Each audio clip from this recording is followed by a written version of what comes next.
Hello dear SSC and SSC, Assalamu alaikum and welcome to the another class. গত ক্লাসে আমরা present conditionals বা a plus b যুক্ত sentence কে incompleted যে sentence গুলো সেটাকে কমপ্লিট করা শিখেছি।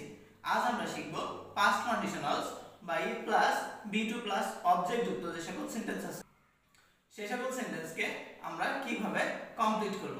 তো চলো আমরা একটা রুলসের মাধ্যমে দেখে নিই কিভাবে আমরা সেটা কমপ্লিট করতে পারি। তো e plus subject plus b2 plus object থাকলে সেটাকে আমরা ইনকমপ্লিটেড সেন্টেন্স কে কমপ্লিট করার সময় subject plus should would could বা might ব্যবহার করব এবং তারপর be1 বা ভার্বের প্রেজেন্ট ফর্ম প্লাস অবজেক্ট ব্যবহার করব। চলো কিছু উদাহরণের মাধ্যমে দেখে আসা যাক।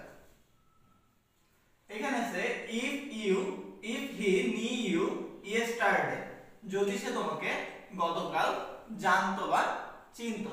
তাহলে আমরা এখানে দেখো ইনকমপ্লিটেড সেন্টেন্সটাকে কিভাবে কমপ্লিট করেছি। he would call you, সে তোমাকে ডাকতো।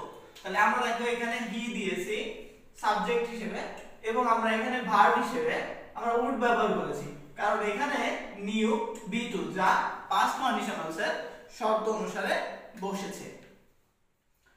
পরবর্তীটা দেখি if we obeyed our duty there would no harm, এখানে obeyedটাও be2। এরপর এখন আমরা যদি 3 নাম্বার एग्जांपलটার দিকে দেখি, এখানে আছে unless you invited me, যদি তুমি আমাকে না ডাকতে তাহলে I would not come, আমি আসতাম না।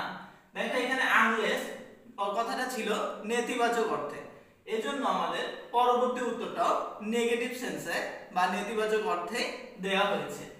if we planted trees, আমরা যদি বৃক্ষরোপণ করতাম there would much oxygen in the atmosphere, বায়ুমণ্ডলে পর্যাপ্ত পরিমাণ অক্সিজেন থাকতো। ধন্যবাদ সবাইকে।